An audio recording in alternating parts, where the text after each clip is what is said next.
this sink in for a moment. Israel, population of 9 million people, can call up 360,000 reservists within a couple of days, predominantly young people. Australia, we've got a population of around 26 million.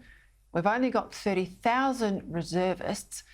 And given how so many young people feel about our country here, you've got to wonder if we could even call them up.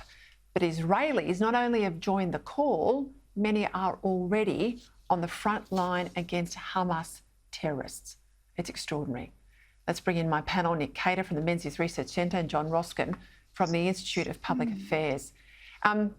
John, I just think that's just such a stark position of where we are compared to where the Israelis are in love of country, a belief in themselves. And I've got to ask then, where have we gone wrong? Well, Peter, we have taught an entire generation of young people to be ashamed of their country. And the Institute of Public Affairs did a poll of young Australians last year, and we found that amongst Australians aged 18 to 24, only 32% said they would fight for their country if we were attacked. 40% said they would not. These are consequences of an education system, of a cultural elite, of a media, of an academia that teaches young people to be ashamed of the country in which they live.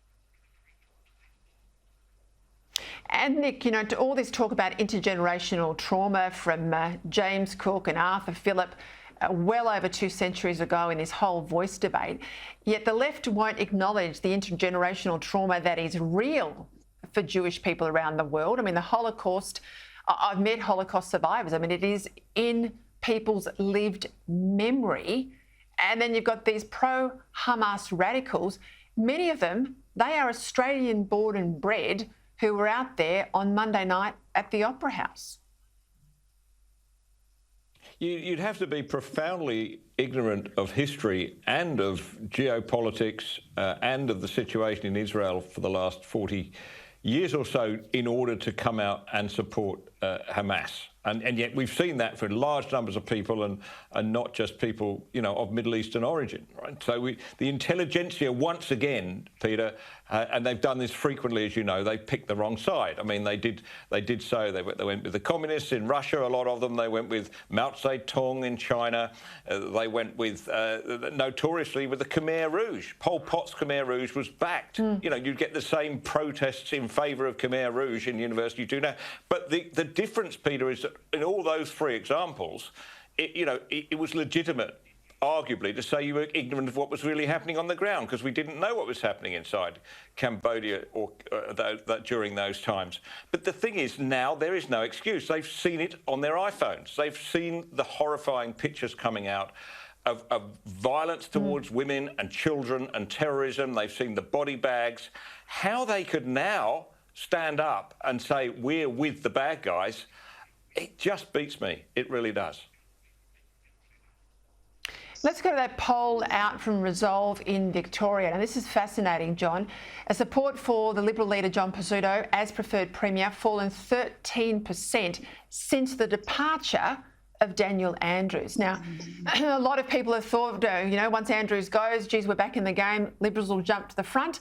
They're not even competitive. Some of the pollsters say that Andrews was so disliked now that he's vacated the scene. You haven't got sort of that rub between Andrews and the voter, and they're giving Jacinta Allen a good look. But I tell you, that's got to worry Liberals, doesn't it? Well, Peter, you've identified one of the misconceptions that Liberals here in Victoria have suffered under, which is that once Daniel Andrews goes, then people will flock back to the Liberal Party. Now, that was never going to happen, and this poll shows it's not happening. The other misconception that Victorian Liberals have is that Victoria is a left-wing state.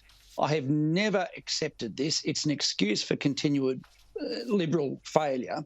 And I think on Saturday, we may well see that a majority of Victorians have voted for the equality of all Australians and will vote no. Now, this is going to be a huge wake-up call. And even if the vote is close in Victoria, we are going to see in very safe Labor seats an overwhelming no majority. So I think the Liberals need to understand that the misconceptions they've suffered under could lead them into opposition for some time yet if they don't change their views. Lift their game, John. You're spot on. You are absolutely spot on. I will leave it there, gents. I'm out of time. I'm sorry. In with The Voice on Saturday night too. Of course, we've got a New Zealand election. Let's hope that's the end of woke New Zealand. Nick Cater, thank you. John Roscombe, thank you.